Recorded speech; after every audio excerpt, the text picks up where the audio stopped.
Boa tarde para vocês. E você que está aí online também, boa tarde. Eu sei lá que hora que você está assistindo essa palestra que teremos agora daqui a pouco.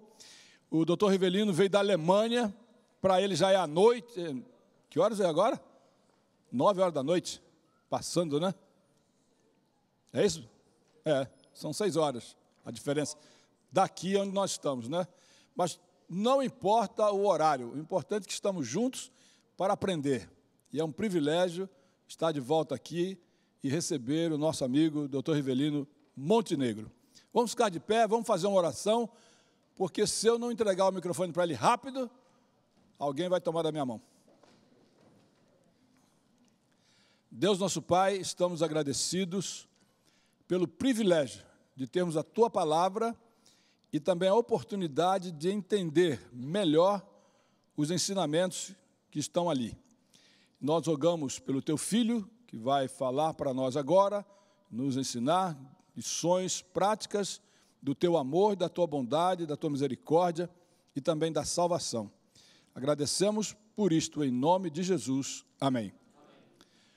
Obrigado por vocês terem voltado, obrigado pelo almoço que foi muito bom, e nós teremos uma mensagem musical cantada pela congregação agora. Alexandre.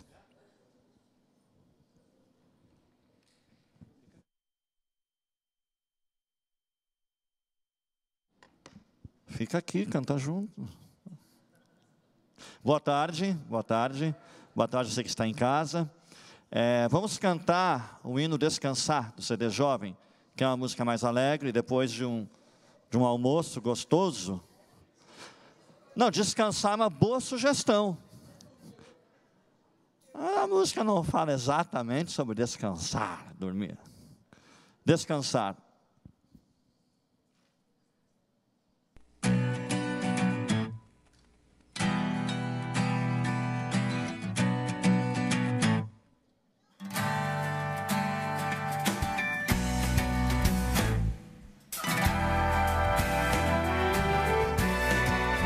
Cante, que cantar espanta o sono.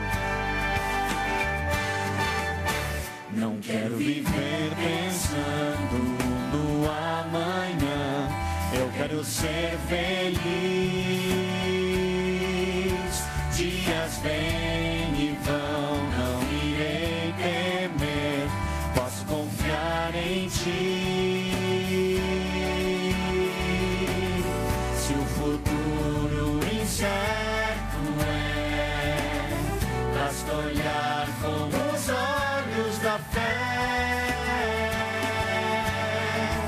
e descansar homens nos braços do Pai. Descansar, confiando em Tua proteção.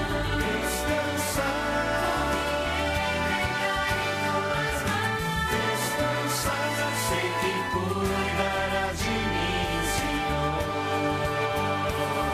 Ensina-me a descansar.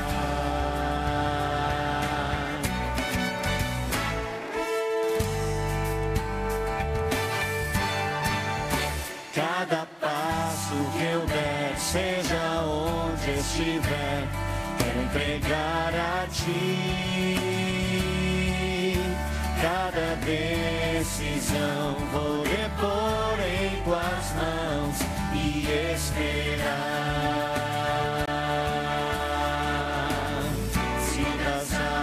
Deus cuida, sei que tenho muito mais valor.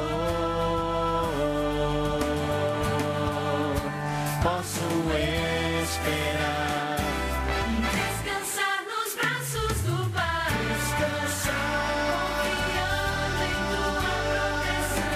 Descansar, entregar em Tuas mãos. Descansar, sei que cuidarás de mim, Senhor. Ensina-me a descansar. Só em Teus braços encontro paz pra repousar. Mesmo que os temores me vençam, vou descansar.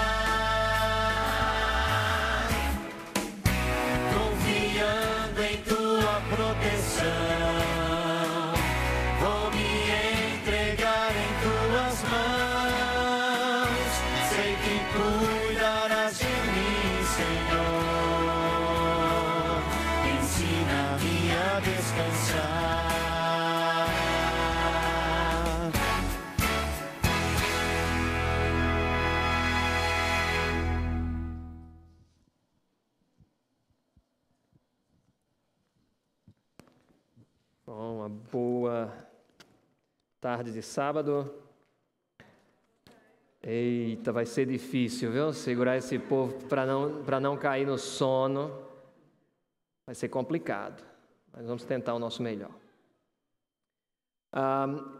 O que eu vou tentar fazer agora à tarde é trazê-los para uma parte da Bíblia que às vezes nos deixa um pouco incômodos. Eu vou fazer 2 apresentações agora à tarde, certo? Quando você começar a cair no sono, eu vou te ensinar o truque que eu uso geralmente quando eu estou em reuniões. Tá uma reunião lá, de repente aquela reunião chata, cara, tudo falando em alemão, aí você começa a dar aquela vontade de dormir. Aí tem um truque, você inspira e vai contando até 6. Quando você completa 6 segundos inspirando, você para e conta mais 6 segundos. Depois você volta para fora lentamente contando até 6. Se você ficar com medo porque é 6, 6, 6, você conta até 7, certo? Para poder não ter nada de número da besta, aí você vai ficar tranquilo. Mas no momento que você inspira lentamente, isso vai ajudar a oxigenar o teu cérebro, você vai ficar mais tranquilo. Olha, eu não acreditava em Deus, né? Por um bom tempo eu não acreditei em Deus, e uma das razões pelas quais eu não acreditava em Deus é por causa da Bíblia. Não era nem pelo povo da Bíblia, era mais pela Bíblia mesmo. Porque tem muito crente aí que dá razão para a gente deixar de acreditar em Deus, né? A gente tem que concordar com isso. Mas eu não acreditava na Bíblia por uma questão científica. Vou dar um exemplo bem simples. Vocês já leram aquele texto na Bíblia que fala que Noé viveu 950 anos? Quem aqui já teve algum problema quando leu aquele texto e disse, rapaz, esse negócio aqui... Porque se eu fosse o escritor na Bíblia, eu diria para Deus, Senhor, vamos escrever 95, fica mais fácil, né? Mas 950 vai ficar difícil para o pessoal acreditar. E eu lembro que eu comentei com a minha avó, quando eu era criança, eu comecei a perceber essas coisas na Bíblia, eu comentei para ela, ela disse, não, meu filho, porque naquela época o ano só tinha 6 meses. Às vezes a gente tenta resolver os problemas da Bíblia com a nossa própria lógica, né? Ainda dava 400 e tantos anos, né? Ainda não resolveu o problema. Eu levei um bom tempo até saber dividir 950 por 2. Então, agora tem um texto na Bíblia que me deixou incomodado por muito tempo. Eu já tinha me convertido, eu tinha aceitado Jesus, por isso que o mais importante é você encontrar Jesus. Quando você encontra Jesus, você começa a ver o mundo de maneira diferente.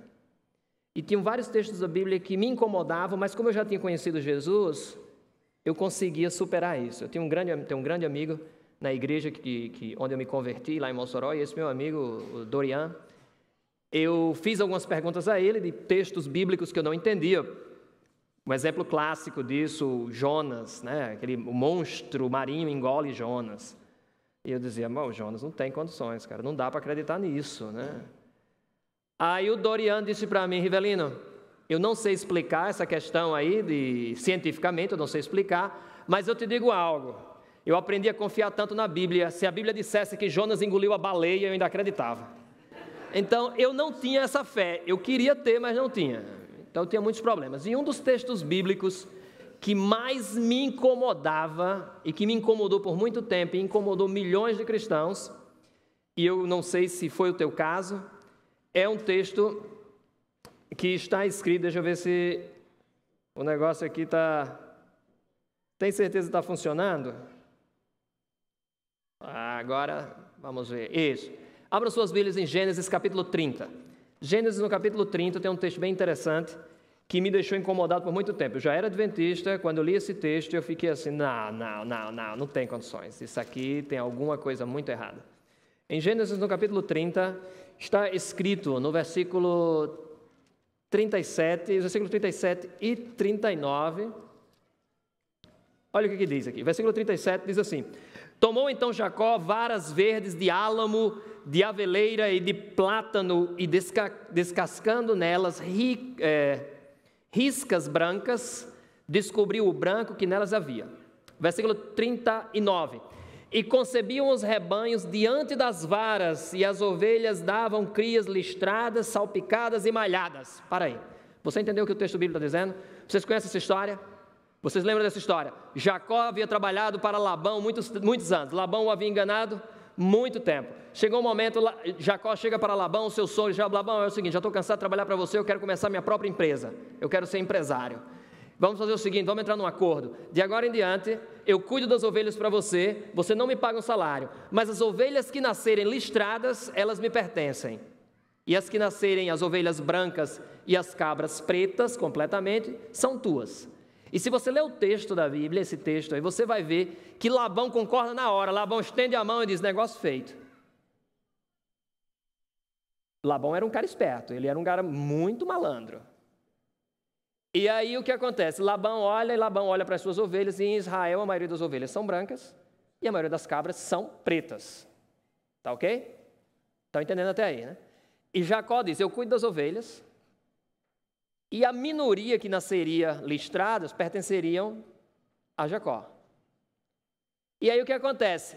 No texto bíblico, Labão, cara, muito esperto, por isso que eu coloquei o título dessa palestra aqui, Biotecnologia de 3.000 anos de idade. Labão, ele com o entendimento que ele tinha de genética na época, se você ler o texto, você fica encantado com isso, Labão manda separar as ovelhas listradas das ovelhas brancas. E manda separar 3 dias de distância, para não ter o perigo de cruzarem. Porque se elas se cruzassem, aumentava a probabilidade de nascer uma ovelha listrada que iria pertencer a Jacó. Jacó, quando viu isso, ele disse, agora me dei mal. Porque a esperança de Jacó era misturar as ovelhas para que aumentasse a probabilidade das listradas nascerem. Aí Jacó vem com esse truque aqui no versículo 37. Jacó pega varas, escuta bem, Jacó pega varas, corta as varas e coloca estas varas na frente das ovelhas. E o texto bíblico aqui está dizendo que as ovelhas, quando pariam diante das varas listradas, os bebês nasciam manchados. Negócio meio doido, né? Eu disse, espera aí, eu fiquei com medo. Agora, mulher grávida não pode assistir um jogo de futebol com esses times aí. Vai, o menino nasce todo listrado, porque está lá o time, lá, o Fluminense, seja lá o que for, tem as listras, mulher grávida não podia assistir jogo dele. Ou o pastor com essa gravata toda listrada, ia atrapalhar a gravidez de muita gente aqui. Então, eu vi esse texto e, por muito tempo, eu fiquei, espera aí, tem alguma coisa errada. E esse texto foi motivo de chacota contra a Bíblia por muitas e muitas décadas, se não séculos. Pessoas que não acreditavam na Bíblia simplesmente riam disso, que realmente é para dar risada, né? Você sabe que não acontece isso em biologia. Você não vai colocar uma coisa listrada na frente da ovelha que está prenha e o bebezinho, o filhote, vai nascer listrado. Isso não acontece. Como isso é possível? Até que você presta atenção no texto bíblico e você presta atenção no verso 38. O verso 38 diz o seguinte: então pôs as varas que tinha descascado em frente dos rebanhos, nos canais de água e nos bebedouros, onde os rebanhos bebiam e concebiam quando vinham beber. Olha bem, você começa a perceber que não era uma questão de olhar as varas cortadas. A questão é que as varas estavam em contato com a água que as ovelhas e as cabras bebiam. Ok, então é alguma coisa que passa pela bebida, mas espera ainda não explica, ou dá para explicar essa mudança na cor da pele? E agora é que a gente vai começar a estudar ciência e ver como o negócio é interessante. Existe uma planta no Brasil, vocês sabem que plantas têm vários líquidos, uma planta muito famosa no Brasil, a Evas brasiliensis, também conhecida como seringueira, de onde a gente tira o látex. Ou seja, tem plantas que você corta. Quem aqui é do Pará conhece muito bem. O Pará ficou rico com a exportação de látex, né, por muitos anos. Era a maior exportação que se de lá, se não me engano, era o látex. Só que tem outras plantas que têm outras substâncias que podem ser extraídas e que têm efeitos interessantes. Um exemplo clássico disso é uma planta chamada timbó. Já ouviram falar dessa planta, timbó? Essa planta timbó é utilizada pelos índios para pescar. O índio chega no lago, ele corta as varas do timbó, chega no lago e bate com o timbó dentro do lago e os peixes todos morrem. E começam a flutuar e os índios simplesmente colhem os peixes que estão boiando. Essa planta tem uma substância que não é tóxica para o ser humano, mas mata os peixes. Parece que ela rouba o oxigênio da água e os peixes morrem lá, depois volta tudo ao normal. Então, existem substâncias em plantas que são extraídas, que entram em contato com os seres humanos e podem ter algum efeito, tá certo? Nesse caso foi com peixe, tem um efeito com peixe. Mas eu queria mostrar para vocês que há certas substâncias que começam a ter outros efeitos, não apenas de matar. Um exemplo clássico disso, aqui uma foto real lá na Amazônia, dos peixes que morreram quando entraram em contato com a planta, com a substância do timbó. Agora, olha, esse camarada aí, ele começou a tomar, desculpe-me, altas doses de prata. Disseram para ele que a prata coloidal é extremamente saudável, mata bactérias, e realmente, prata coloidal mata bactérias. E ele começou a tomar pensando que ia virar eterno, né? E o que aconteceu? A cor da pele dele mudou.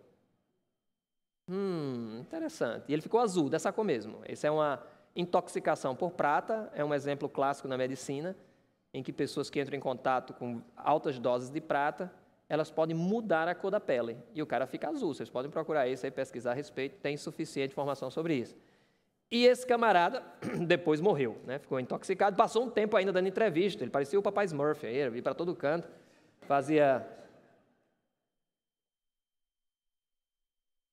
ele ficou super famoso, quando então, de repente, morreu.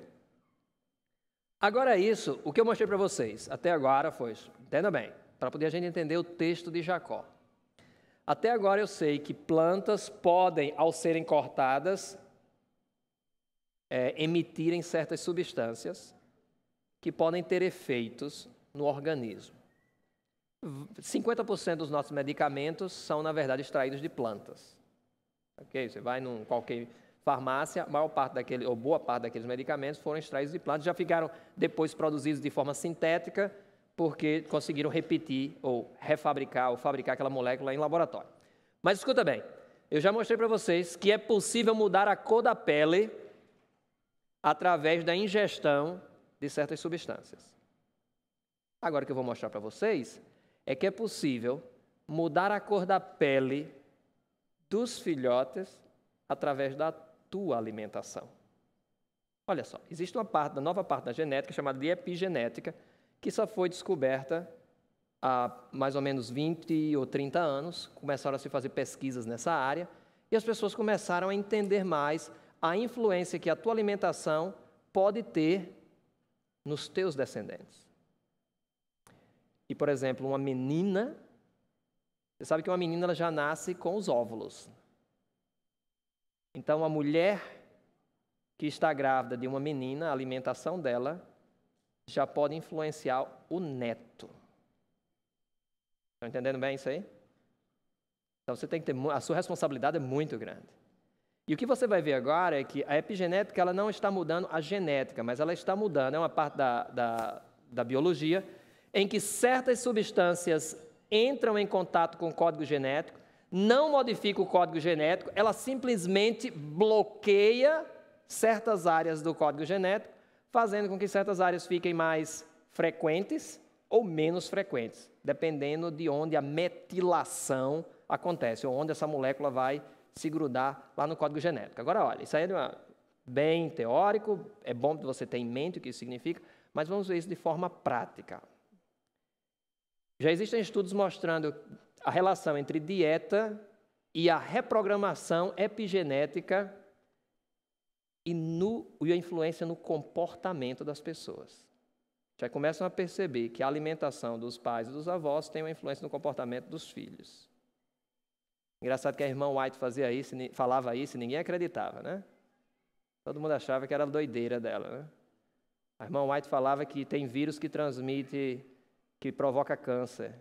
E a comunidade científica dava risada da cara da irmã White até que descobriu que realmente tem vários vírus que provocam câncer. Nós tínhamos mensagem. A nossa igreja adventista, primordial, teve um impacto tão grande nesse mundo e a gente, com todo o conhecimento que nós temos hoje, não temos tido esse impacto. Nós deveríamos repensar onde é que nós estamos. Vocês sabiam que esses aparelhos que são usados nas academias de ginásticas, foram inventados por nós, adventistas? Academia de ginástica, os aparelhos lá, os halteres, essas coisas todas foram inventadas, os equipamentos foram inventados pelo Kellogg's. Você imagina que essa nação inteira come Kellogg's Corn Flakes por causa de um adventista. Quando o hospital adventista que o Kellogg's fundou estava lá no seu auge, o presidente americano ia se tratar lá, o Thomas Edison ia se tratar lá. Hoje ninguém sabe quem somos nós. Nós que fomos pioneiros. O Harry, um dos primeiros adventistas, o cara, não os primeiros, mas depois, mas um dos pioneiros, o Harry fundou 21 hospitais na China. Fundar um hospital já é uma trabalheira louca, agora fundar 21 em outro país. Eu imagino o impacto que a nossa igreja teve e a gente simplesmente perdeu isso. Mas voltando aqui para a epigenética. Hoje nós estamos aprendendo mais e mais o efeito que a alimentação tem no nosso corpo. E nesse caso aqui específico, desse artigo científico que foi publicado na revista Brain Research, fala da questão de comportamento e alimentação. Há outro estudo falando sobre a questão da sua saúde física que está sendo comprometida pela alimentação dos teus pais ou dos teus avós, que foi comprometida, né? E aqui tem um caso clássico, que é o caso que eu quero mostrar para vocês, que a história de Jacó não é tão louca quanto a gente imaginava. Esse estudo foi feito com camundongos. Estudo tremendo. Eu fiquei assim impressionado. Pegaram os ratinhos e existe esse ratinho aí de laboratório, que ele tem uma cor específica. E eles então começaram a modificar a dieta da mãe para ver o que acontecia com os filhotes, com a pele dos filhotes. E olha só. O que você vê aí é que à medida que eles aumentavam certa substância que é extraída da soja, por sinal, na alimentação da mãe, o que acontece com a cor da pele dos ratinhos? Vai mudando de amarelo para cinza. Então você vê essa mudança ocorrendo aqui, simplesmente pela alteração da alimentação da mãe. Agora a gente olha para o texto bíblico, diz, caramba, o texto bíblico não é tão doido quanto a gente imaginava. Jacó sabia que poderia modificar a coloração da pele dos animais através da alimentação deles. Como ele soube, nós não sabemos. A Bíblia lá na frente declara que ele disse que o anjo do Senhor apareceu para ele, disse que ele iria prosperar e tal. Agora, se foi Deus que disse para ele, pegue esta planta e coloque esta planta na água da ovelha, a gente não sabe. Entenderam até aí, né? Vocês entenderam isso? Então, quando eu vi isso, eu parei para pensar, porque eu havia duvidado desse texto. E eu quase que larguei a igreja por causa disso. Então, quantas vezes você também pensou em abandonar a tua fé por causa de textos bíblicos que você achou que, não dá para entender, isso aí não faz sentido. E muitos anos depois, a própria ciência veio e demonstrou que sim, faz sentido. Não é tão louco quanto você imaginava. Então, a gente tem que... Aqui o texto bíblico que fala... o texto do artigo científico que fala que o suplemento alimentar da mãe, né, foi que provocou essa mudança nos filhotes. Esse estudo científico, aparentemente simples, serviu para enterrar por vez qualquer crítica de um ateu com relação ao texto bíblico, achando que o texto bíblico é ridículo. Porque esse texto, ele é completamente viável, ele é completamente científico. Ele não tem nada de errado ali. Algo que eu e você, talvez, eu pelo menos, duvidei muito. Eu tive problemas seríssimos com esse texto, até que Deus me deu a felicidade de ver esse assunto. Agora eu vou entrar num outro assunto, que na verdade seria, eu queria simplesmente mostrar isso daí, para vocês terem uma ideia de que certos textos bíblicos, por mais absurdos que pareçam de um ponto de vista científico, eles não são tão absurdos quanto parecem. Quando você começa a estudar ciência em maior profundidade, você começa a verificar que há certas coisas muito profundas. A minha segunda palestra, que vai ser a última de hoje, para vocês não se cansarem muito, tem a ver também com ciência. E a razão pela qual eu tenho duas razões aqui. Eu tenho uma razão, eu vou explicar para vocês por que eu fiz essa palestra, e a razão pela qual eu estou repetindo. Essa palestra eu fiz há 9 anos atrás, e eu estou repetindo agora. Repeti recentemente em Orlando, e estou repetindo agora para vocês, por causa de algo que ocorreu comigo no ano passado, que foi muito interessante, eu gostaria de compartilhar com vocês no final dessa palestra. E o título dessa palestra é Como é que a ciência confirma a visão bíblica de um ancestral comum? E como é que eu vim fazer essa palestra? Eu estava nas ruas da cidade que eu moro, lá na Alemanha, eu caminhando lá e tal, e encontrei duas jovens vendendo suco de laranja. Eu disse, rapaz, eu vou tomar um suco de laranja. Não tem praia aqui, mas eu vou curtir agora o momento. Aí essas duas jovens estavam conversando uma língua lá que eu não entendia. E eu perguntei para elas, né, vocês são de onde? Aí elas, nós somos da Turquia. Ok. E você? Você é de onde? Aí eu caí na besteira de dizer para elas, adivinhe. Aí as meninas começaram, né? Afeganistão, não. Paquistão, não. Aí foi o Oriente Médio inteiro, né? Líbano, Síria, Palestina. Aí foi para o norte da África. Aí chegou o momento que as duas meninas disseram, não. Não sabemos de onde você é. Aí eu disse, eu sou do Brasil.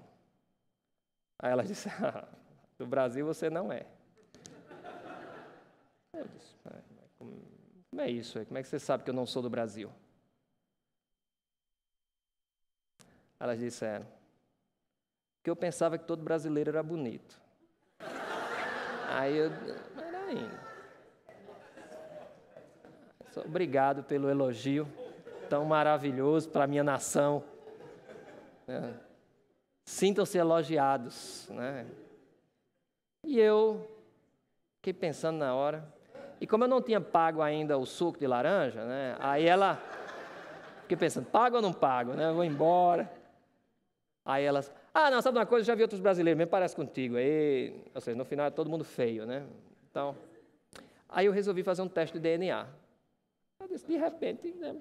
Eu vou fazer um teste de DNA. Aí eu fiz um teste de DNA. E, para minha surpresa, ela tinha razão. Eu não sou brasileiro. Eu sou 5,9% das Américas. O resto, eu sou mais de Portugal e Espanha, né, quase 65%. Mas o incrível é que acho que eu sou 2% do Quênia. Eu sou 21% da África inteira, né? Mas a maior parte aqui do norte da África, eu sou 2% do Quênia, por isso que eu só corro 2% dos quenianos, né? O queniano corre pra caramba e eu não corro nada, porque eu só sou 2% dele. E eu não entendia porque eu ia correr a maratona e não dava certo. Agora eu entendo, está tudo claro para mim. E essas mulheres, essas duas jovens, abriram a minha mente para isso. Agora, a grande questão é de onde é que esse queniano foi bater, esse gene desse queniano vai bater lá no Brasil. E eu também tenho, agora eu entendi porque eu não Montenegro, né? Tem uma parte de mim, uma porcentagem de mim que vem daquela região da ex-Iugoslávia. Agora eu estou começando a entender e tal. Muito legal isso. Agora, olha. Onde está, tá certo? Onde está a nossa conexão? É que todos nós estamos conectados, principalmente nós aqui, por causa da língua portuguesa, do Brasil e tal, estamos todos de alguma forma conectados. Mas qualquer pessoa desse planeta, né, está conectada com alguém. E existem estudos científicos extremamente profundos nesse assunto. Olha só, esse tema aqui vai ficar bem interessante.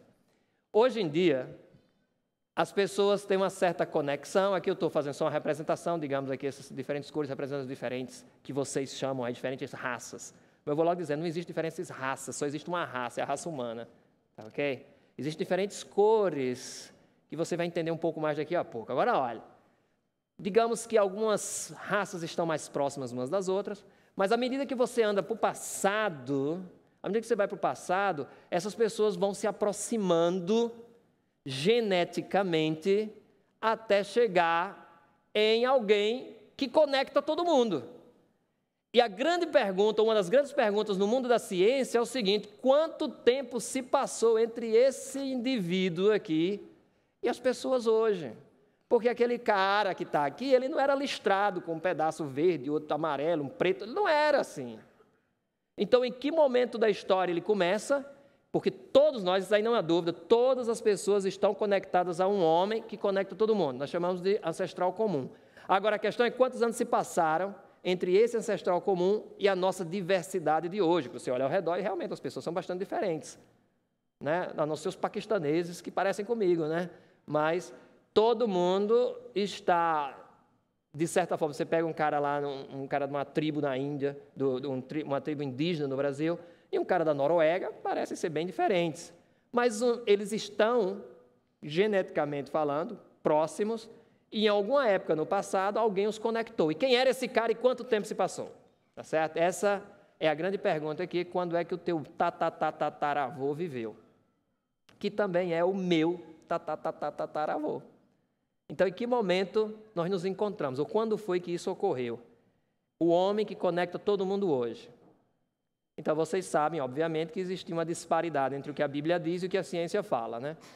Um artigo científico que foi publicado em 1987, um estudo científico foi feito e disse que esse cara que conecta todo mundo hoje, o nosso tataravô, viveu há 100 mil anos atrás, entre 100 e 200 mil anos atrás. Essa era a opinião científica em 1987. Tá bom? Em 1995, um novo estudo foi feito e atualizaram-se os dados e o cara disse: não, ele viveu entre 27 mil e 270 mil anos atrás. Em 2001, um novo estudo foi feito e agora os dados vão de 35 mil a 89 mil anos atrás. O que você já está começando a perceber aqui? À medida que a ciência vai progredindo, o que você está encontrando? O que você está notando aí? Nós estamos o quê? Reduzindo, né? Tem alguma coisa estranha aí, que os estudos mais novos mostram que esse nosso tataravô não viveu há 100 mil anos atrás, mas viveu bem menos. Já estamos aqui há 35 mil anos. Isso num paper de 2001, num artigo científico de 2001. Até que em 2004, se não me engano, veio um novo artigo publicado na Nature, que é uma das revistas científicas mais famosas do mundo. E nesse artigo científico, os caras chegaram à seguinte conclusão: que o nosso ancestral comum, ou seja, o nosso tataravô, ele viveu entre 2.000 e 5.000 anos atrás. Você, opa, tá, aí você já está falando a minha língua, né? Espera ainda, quem foi que viveu mais ou menos entre 2.000 e 5.000 anos atrás que conectaria todo mundo aqui hoje? O último cara que conectaria todo mundo aqui. Não, tem alguém que viveu. Eu estou falando do ancestral comum mais próximo. Adão seria o primeiro, tá certo? Qual é o cara que conecta todo mundo hoje aqui? Noé, tá certo? Então o que a Bíblia diz? A Bíblia diz que Deus abençoou Noé e os seus filhos e diz para eles: tenham muitos filhos, né? Aumentem em números e povoem a terra. Então Noé é o cara que conecta todo mundo. E por incrível que pareça, Noé viveu mais ou menos nessa época, entre 2.000 e 5.000 anos atrás. Não eram os 30 mil anos atrás que haviam previsto antes. Ou seja, na medida que a ciência vai se desenvolvendo, a gente vai começando a perceber: opa, está começando a se aproximar do texto bíblico. Então hoje a gente espera os caras lá batalhando nos encontros científicos e a gente deixa a batalha rolar. Isso não tem problema não. Quando você chegar, um dia você vai chegar aqui e aí vai descobrir que estava já apontando aqui. Isso é que é bonito. Por isso a gente não tem que ter medo de ciência. Vocês não fiquem pensando que cientista... Eu também sou cientista, eu faço ciência. Eles não são um bando de capeta lá dentro do laboratório. Vamos destruir a Bíblia, matar esses crentes. Não, não é assim. Né? O cara não é, ele está desenvolvendo negócio. existem certas teorias que atrapalham a observação de certas coisas. E isso eu vou mostrar para vocês. Olha só. A Bíblia declara em Atos dos Apóstolos, no capítulo 17, que todos os homens vêm de um único sangue, tá certo? Ou seja, todos pertencem a uma única família. Então, eu criei o mandamento número 11. O 11º mandamento se diz, não serás racista. Não seja racista. Por quê? Porque todos nós somos parentes.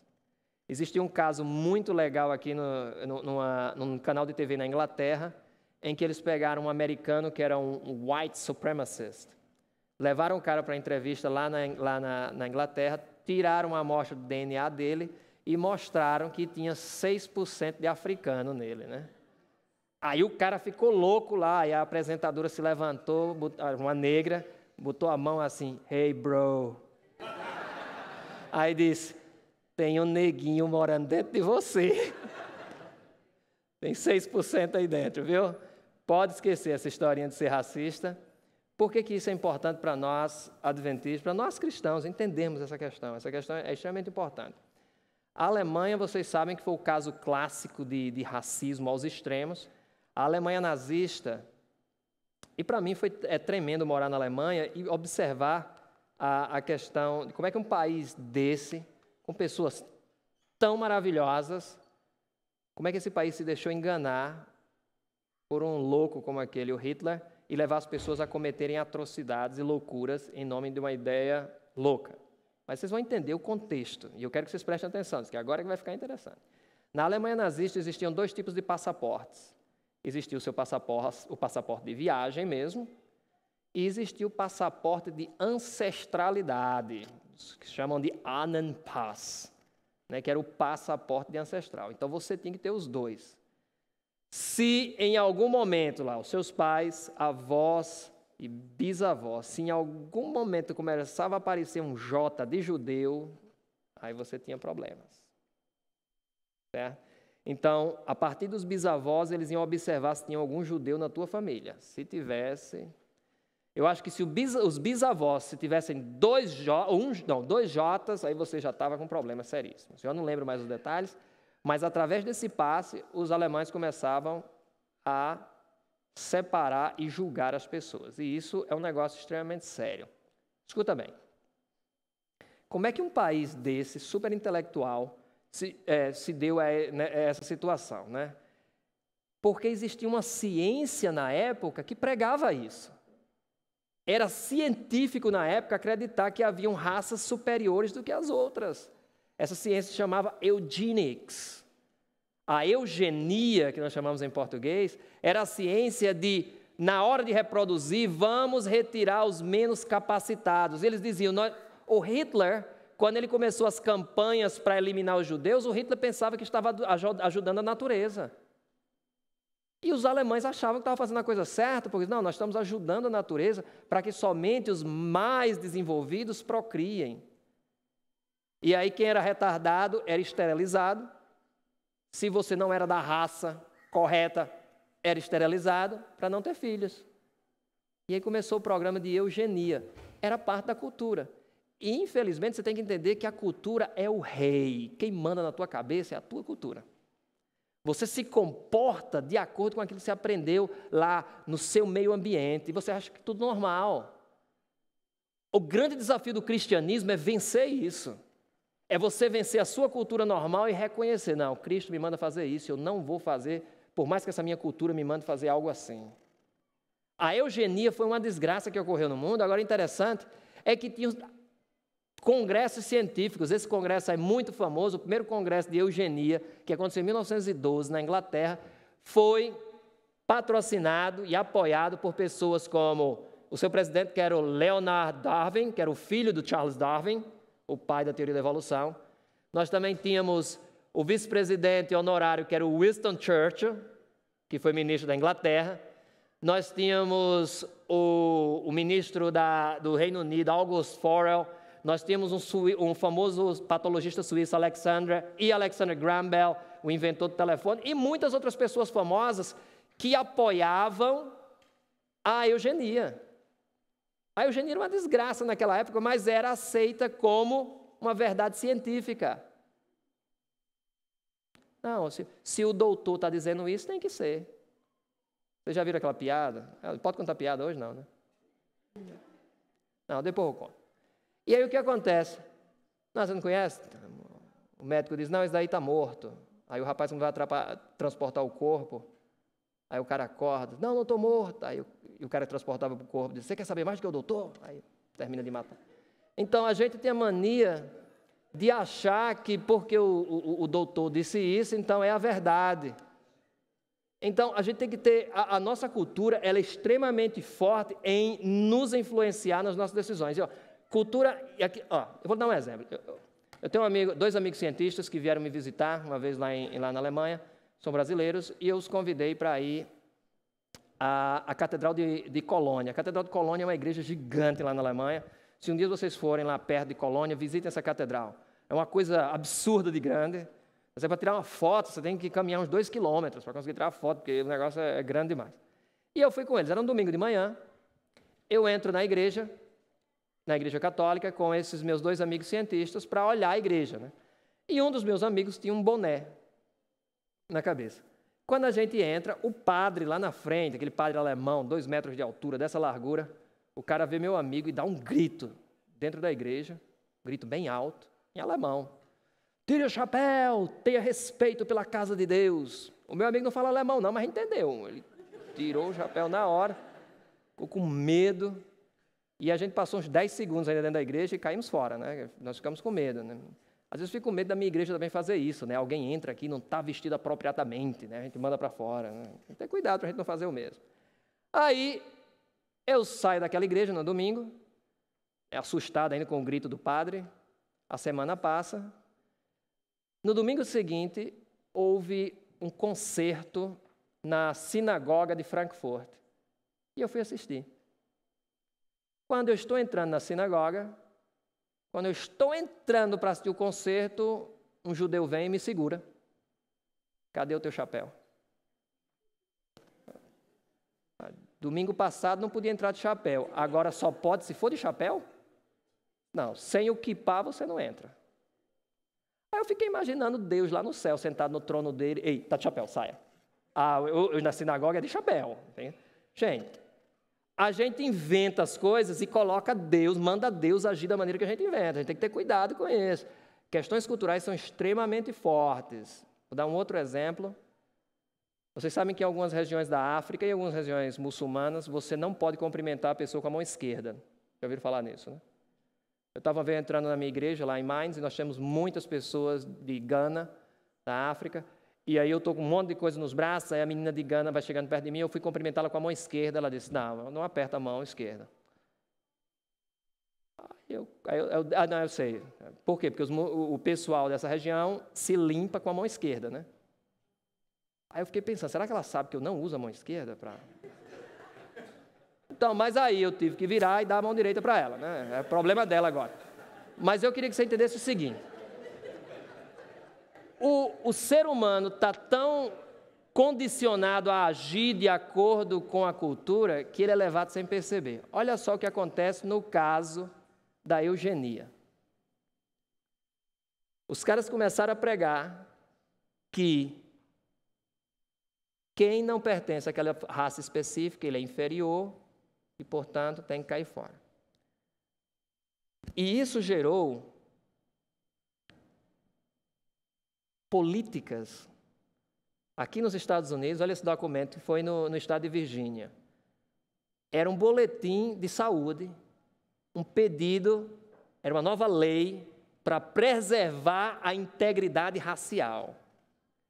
E a Virgínia começou a adotar um programa de proibir casamento, obviamente, entre pessoas de raças diferentes, e esterilizar quem não pertencia à raça específica. O grande promotor disso foi Joseph Dejonet, acho que é Dejonet o nome dele, Dejonet.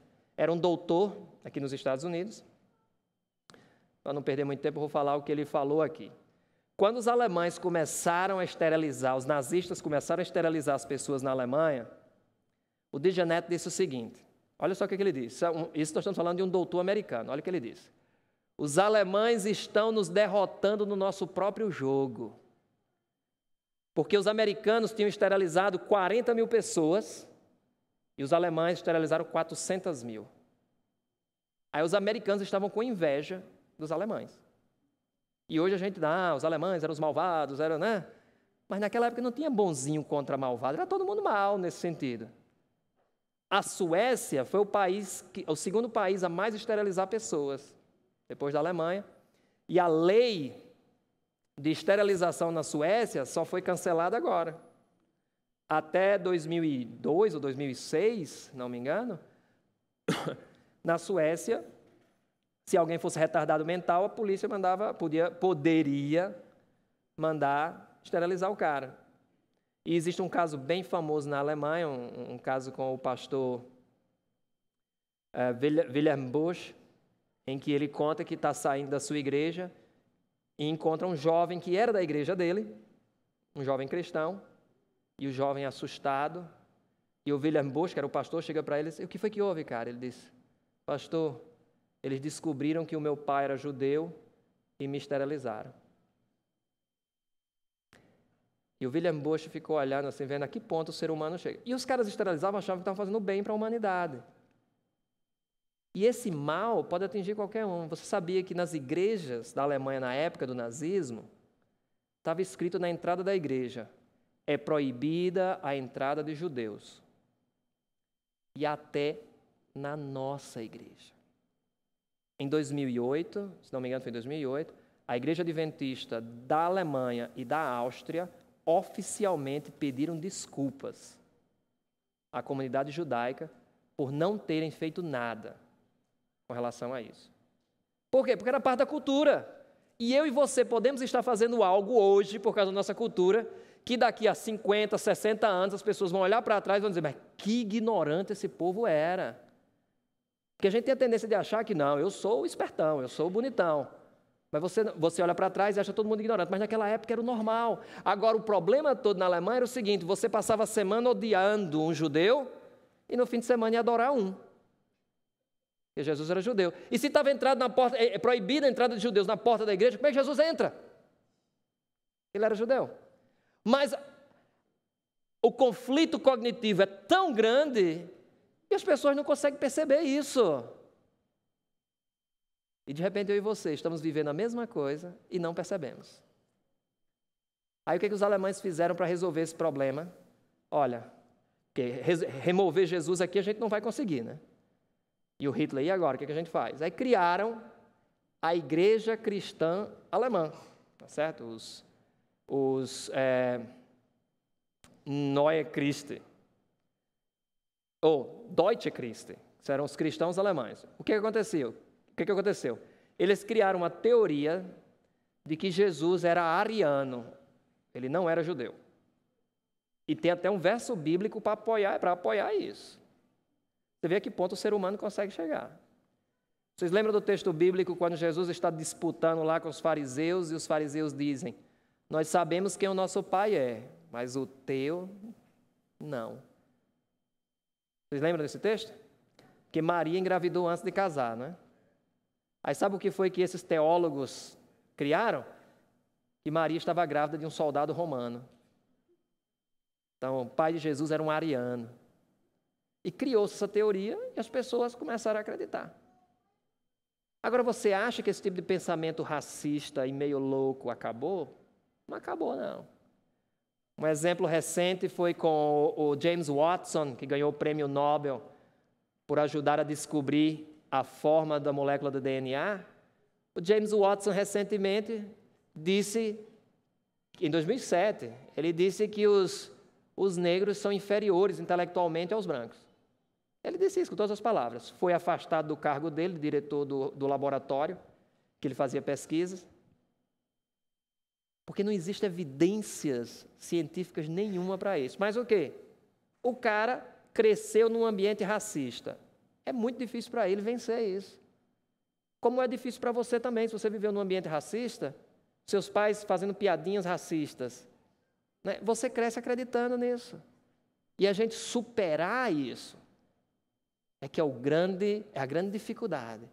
Porque eu falei isso na Suécia, eu fui convidado para dar umas palestras para um canal de TV sueco da igreja, e eu falei, meu irmão, quando vocês estavam morando nas cavernas aqui na Europa, os africanos estavam construindo as pirâmides do Egito. O Egito tinha, a Bíblia declara que Moisés foi treinado em toda a ciência dos egípcios.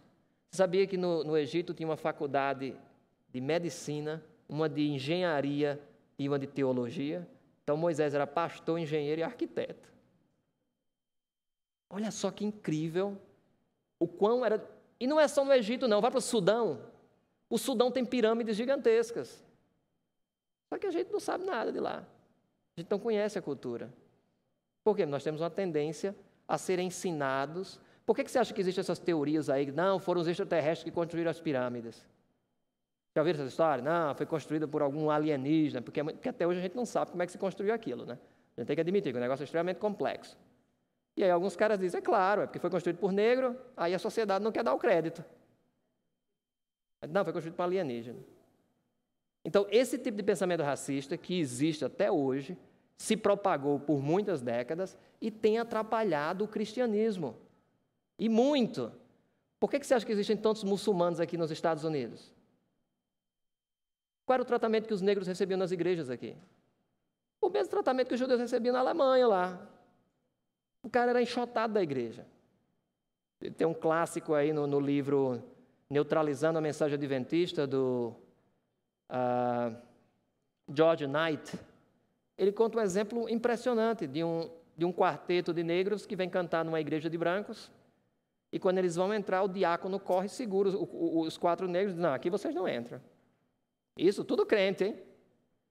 Aí quando os caras, não, nós somos convidados para cantar. E aí a esposa do pastor olha e diz, nós vos amamos, só não queremos sentar juntos de vocês. Mas eu amo. Vocês estão entendendo? Mais uma vez, vencer esse paradoxo cognitivo é muito difícil, porque você criou sendo educado de uma certa forma, a cultura é o rei, gente. E o grande desafio do cristianismo é vencer isso, é a gente conseguir superar isso daí e ir além, e muito mais além, tá certo? Deixa eu mostrar isso aqui. A gente tem a tendência de olhar para a questão da cor da pele, o formato do nariz, e a gente se distancia. Eu contei hoje, na hora do almoço, para algumas pessoas, a minha esposa é da Lituânia. E a primeira vez que eu fui à Lituânia, para conhecer a família dela, quando eu entrei na casa dos pais da minha esposa, né, quando a mãe dela me viu, ela deu um passo para trás, assim. Aí depois ela disse, nunca tinha visto um homem tão negro na vida dela. Então, lá na Lituânia, eu sou negro. Quando eu fui a Ruanda, na África, no ano passado, eu e o Jefferson, a gente caminhava lá no meio da rua e os meninos nos viam e gritavam, Muzungu, Muzungu! Significa homem branco, e os meninos corriam. Então, na África eu sou homem branco, na Lituânia eu sou negro. Por quê? Porque é uma questão de... Obrigado. Porque é uma questão de perspectiva. Agora, olha só, será que a gente é tão diferente mesmo? Olha só o que eu vou mostrar para vocês aqui. Para a gente começar a quebrar essa barreira de racismo dentro da nossa igreja. Olha só. Isso é um casal aqui americano, de latinos, eles tiveram gêmeos. O que aconteceu? Uma das meninas nasceu branca e a outra moreninha. E você sabia que gêmeos têm o mesmo código genético? Pois é, elas têm. Só que Gente, o seu código... Imagina só, olha só que espetacular. Você tem um cromossomo que é desse tamanho, quando ele é desenrolado. Cada pedacinho é um tipo de informação. Você enrola isso e deixa tão pequenininho que cabe no núcleo da tua célula. Você já não consegue ver.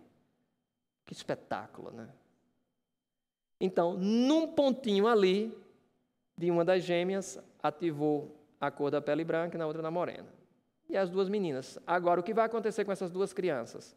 Elas serão consideradas diferentes pela sociedade, né? Quando elas vão crescer. Olha só que incrível, a mente humana, né? O mesmo código genético. Agora, e esse casal lá na Alemanha? Ele é alemão e ela de Gana, se não me engano. Também gêmeos. Um nasceu branco e o outro negro.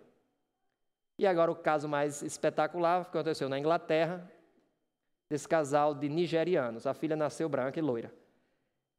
E o cara tomou um susto na hora, né? Vou exigir um teste de DNA, né? E aí fizeram o teste. A menina é filha deles, não é albina, mas ela é branca. Aí chamaram o geneticista mais famoso da Inglaterra na época para examinar o caso, o Brian Sykes. E o Brian Sykes disse: as regras de genética são complexas e a gente ainda não entende tudo o que acontece em muitos casos.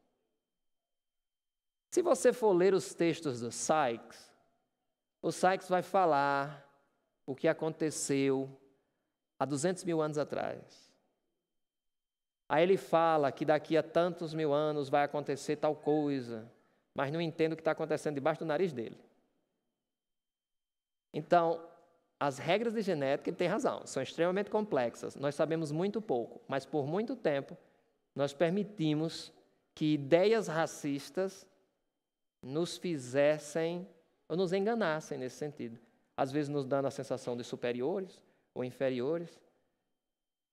Quantas pessoas perderam grandes oportunidades porque foram julgadas até mesmo dentro da igreja e nós não demos o apoio a elas que elas mereciam. Nós precisamos mudar isso. Precisamos de mudar isso de maneira forte. A Bíblia declara em Gálatas 3:28 que não há nem judeu, nem grego, nem livre, nem escravo, homem ou mulher, porque todos são um em Cristo. E eu vou contar uma história que eu vivi recentemente, foi a razão pela qual eu voltei a apresentar essa palestra. Eu já preguei em vários lugares do mundo e em várias situações. Eu já preguei em casas de milionários, já preguei em favelas, já preguei em prostíbulos. Já dei um estudo bíblico num prostíbulo uma vez, quase que eu quebrava o negócio lá. Aí eles me expulsaram. E recentemente na minha igreja, uma igreja de imigrantes, igreja de língua portuguesa em Darmstadt, nós temos brasileiros, portugueses, angolanos, moçambicanos, temos de Guiné, e temos muitos alemães também que acabam vindo na nossa igreja, né? São as visitas lá que nós temos.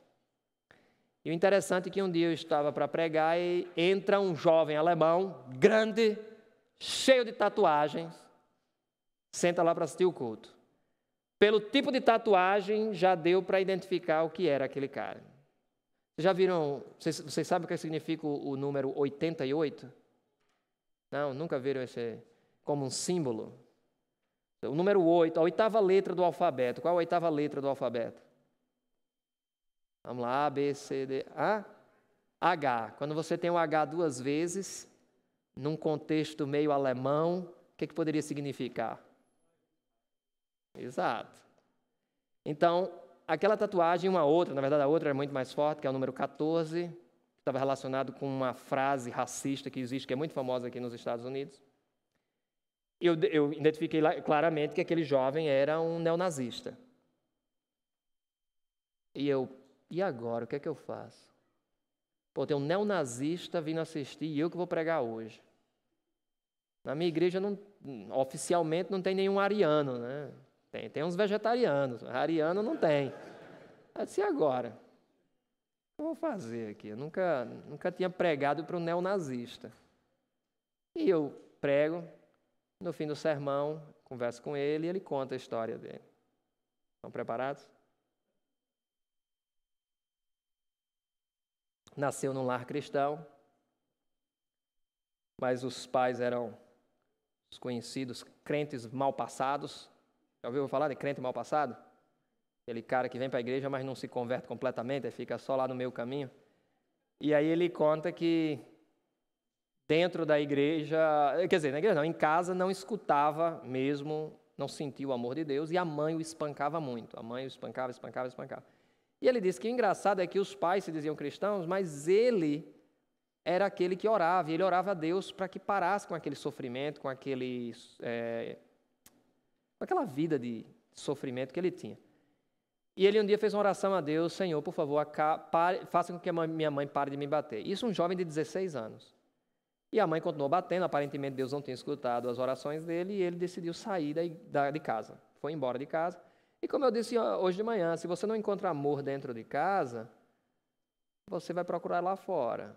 E vai encontrar algum clubezinho para te dar amor. E aí, no meio da rua, morando na rua, ele faz amizade com um neonazista e ele entra no mundo do neonazismo. Começa a crescer nesse mundo neonazista, porque existem realmente na Alemanha células neonazistas. Certo? Existem pessoas preconceituosas em qualquer parte do mundo, mas por incrível que pareça, há mais neonazista no Brasil do que na Alemanha. Por incrível que pareça.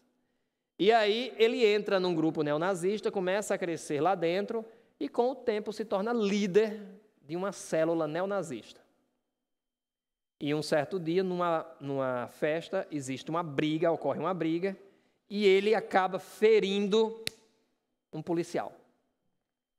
E ao ferir o policial, ele foi preso, e durante esse julgamento, nessa época do julgamento, ocorrem várias coisas, mas o interessante é que ele sabia que ia ser condenado, né? Primeiro, você é preso como neonazista e símbolos nazistas na Alemanha são proibidos, são considerados crimes. E então o cara é preso por ser neonazista e por ter machucado um policial, ou seja, eram crimes sérios na Alemanha.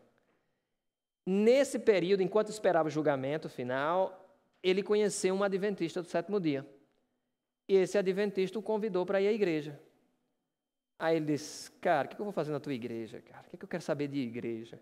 Aí o adventista insistiu: vamos lá, pai, você vai gostar da igreja. E então o neonazista disse: eu vou, se você for comigo também nos encontros da minha turma.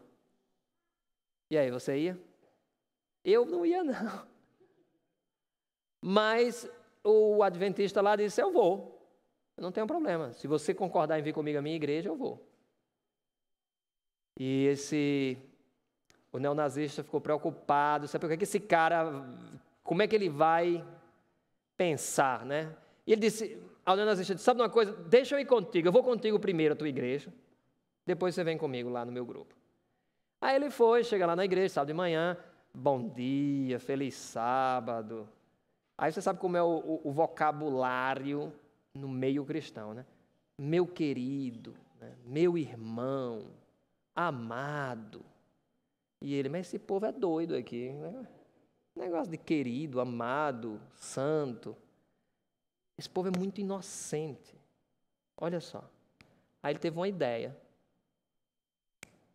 Ele disse: sabe de uma coisa, esse pessoal é tão bonzinho que eu vou fingir no dia do julgamento que sou adventista do sétimo dia, para ver se reduz a minha pena.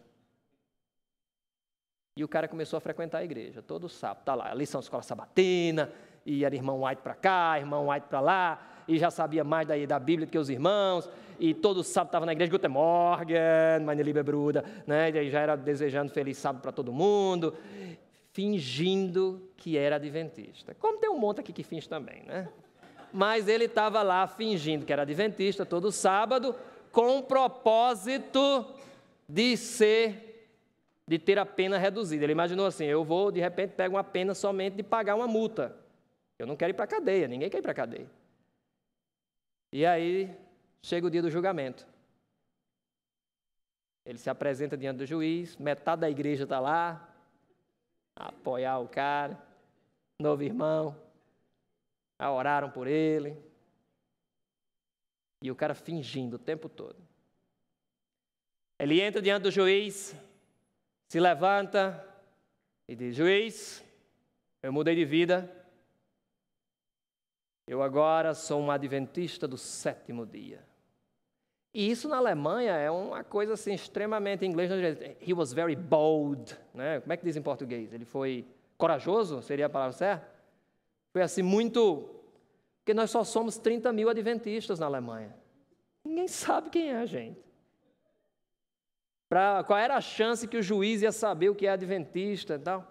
E o cara se levanta. Ele disse com mais orgulho que era adventista do que muito adventista. E ele lá: eu sou agora adventista do sétimo dia, senhor juiz, eu mudei de vida. Aí o juiz olha para ele e diz: por causa da tua decisão, eu vou te livrar de todas as acusações. Naquele momento, ele me contou que os seus ombros caíram e ele entendeu que a Bíblia diz: aceita o Senhor Jesus e serás salvo, tu e tua casa. Ele disse: cara, eu entreguei a minha vida a Jesus na sala do julgamento, não foi na igreja não. Quando eu vi que eu me livrei da pena por ter aceitado publicamente a Jesus, eu disse: eu quero esse Jesus para mim. Quando Jesus começa a trabalhar na nossa vida, meu irmão, é isso que nós vamos cantar uma música agora. E essa música vai te ajudar a entender uma coisa. No dia que você encontrar esse Jesus que te liberta, podem trazer todas as dúvidas do mundo, podem trazer os tanques de guerra para te destruir, você não abandona Jesus. Tem um caso bem clássico lá na Romênia, na época do comunismo, lá que estava muito duro.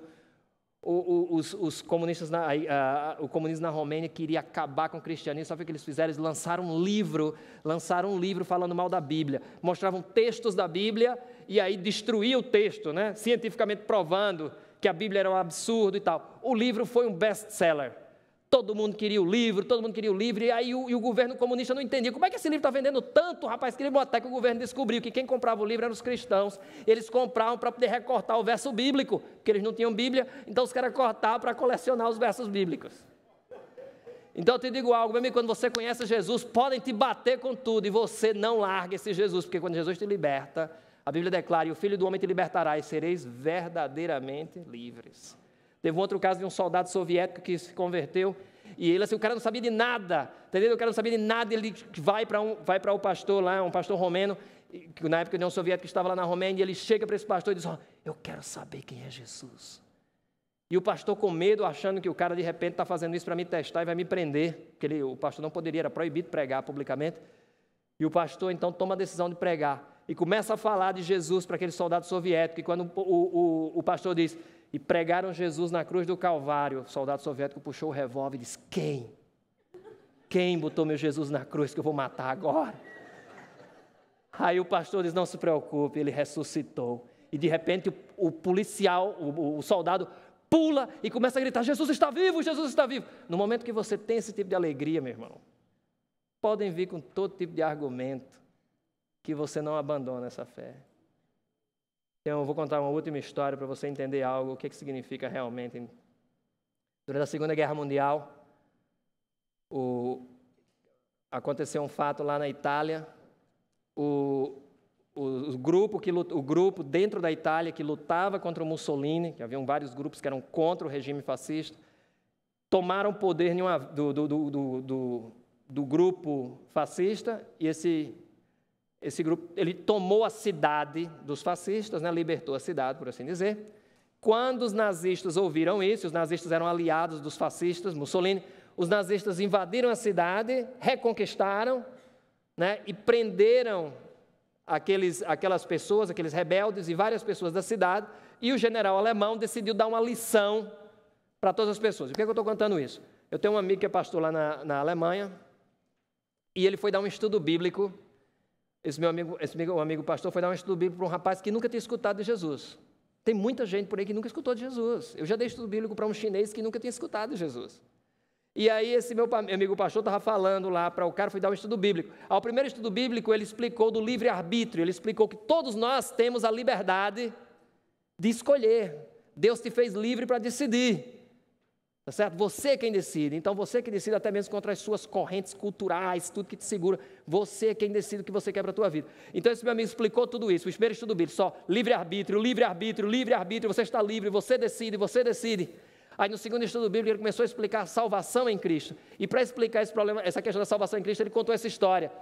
Que os nazistas reconquistaram a cidade e pegaram 10 pessoas da cidade, colocaram contra a parede, chamaram a população da vila e disseram: olha, nós vamos fuzilar esses 10 aqui, para que vocês aprendam o que é que acontece quando alguém se rebela contra o sistema nazista ou fascista. Nós vamos vos matar se vocês fizerem isso.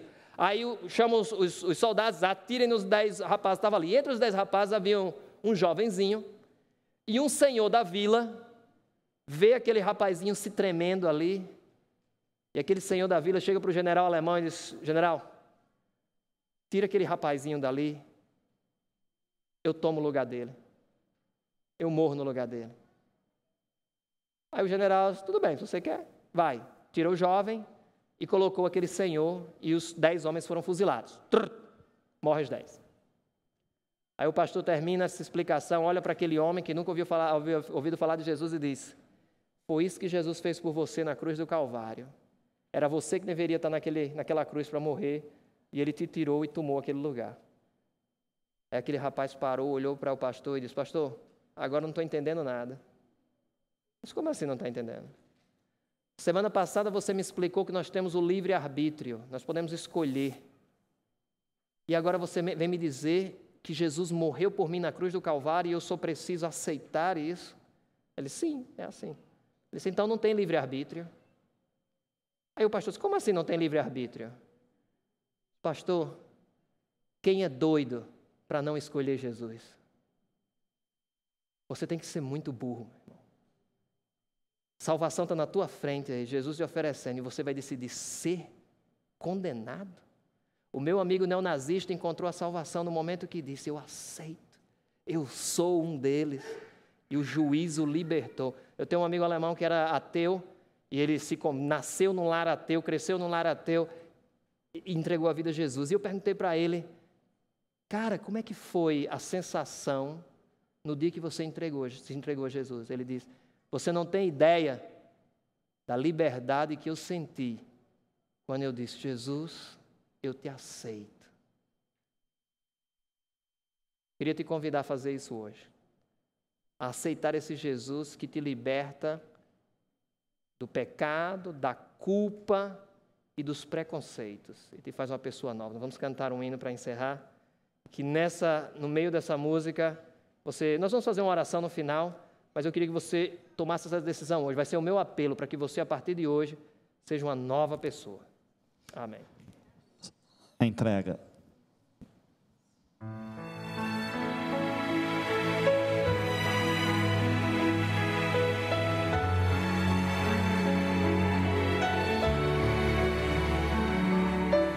Preciso me entregar, Senhor. Preciso a ti me entregar. Preciso ouvir tua voz a me falar.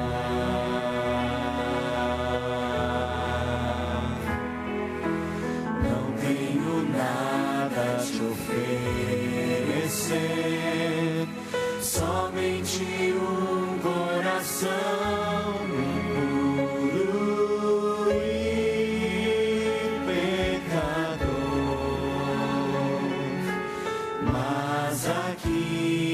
Estou, me aceita, Senhor.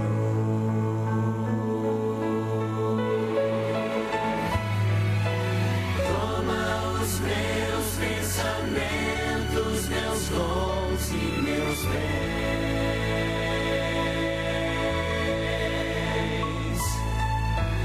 Toma o meu coração e tudo que ele tem.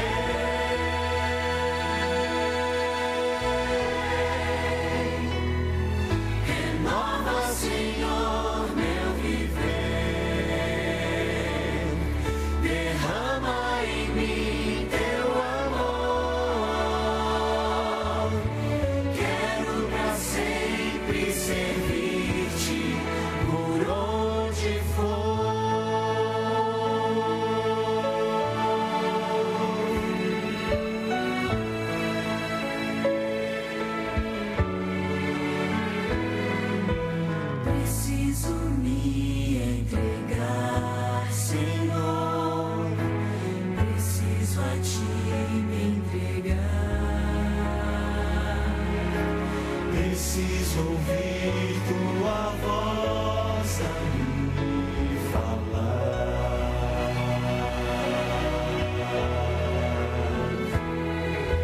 Não tenho nada a te oferecer,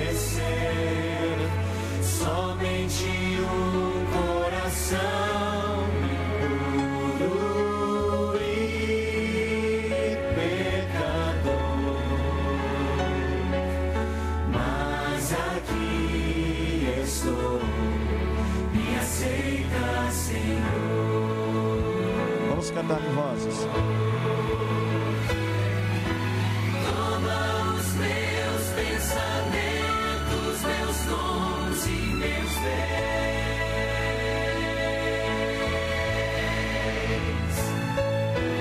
Toma o meu coração e tudo que ele tem.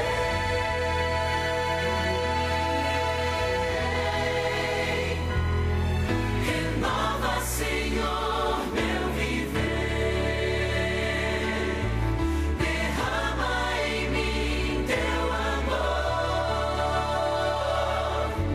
Quero pra sempre servir-te por onde for.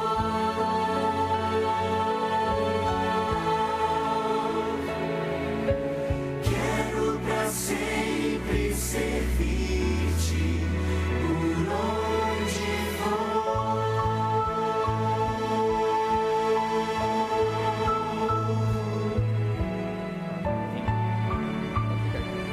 Vamos fazer uma oração, então. Querido Deus, muito obrigado pelo tremendo privilégio que nós temos de Te conhecer como único Deus, Senhor e Salvador. Ajuda-nos, ó Pai, liberta-nos dos nossos próprios preconceitos, dos nossos medos, das nossas fraquezas e dos nossos pecados. Ajuda-nos a não duvidar mais do Teu poder na nossa vida. Ajuda-nos, Senhor, a não temer o que pode nos fazer o homem mortal. Que possamos, Senhor, andar nos Teus caminhos, guardando a Tua lei, sentindo prazer em vir à Tua casa. Que possamos, Senhor, louvar o Teu nome e nos aproximar de Ti, porque somente em Ti há verdadeira salvação e transformação. Se alguém entrou aqui doente, que saia daqui curado. Se alguém entrou com problemas na família, que saia daqui renovado. Se alguém entrou com problemas financeiros, que saiba daqui certo que todo o ouro e toda a prata pertencem a Ti e que o Senhor não deixará de abençoar os Seus filhos. Pai querido, estejas conosco durante a nova semana, que o Senhor nos guarde e nos proteja e que essa igreja cresça para pregar, transformar e abençoar mais pessoas. No nome poderoso de Jesus já te agradecemos. Amém.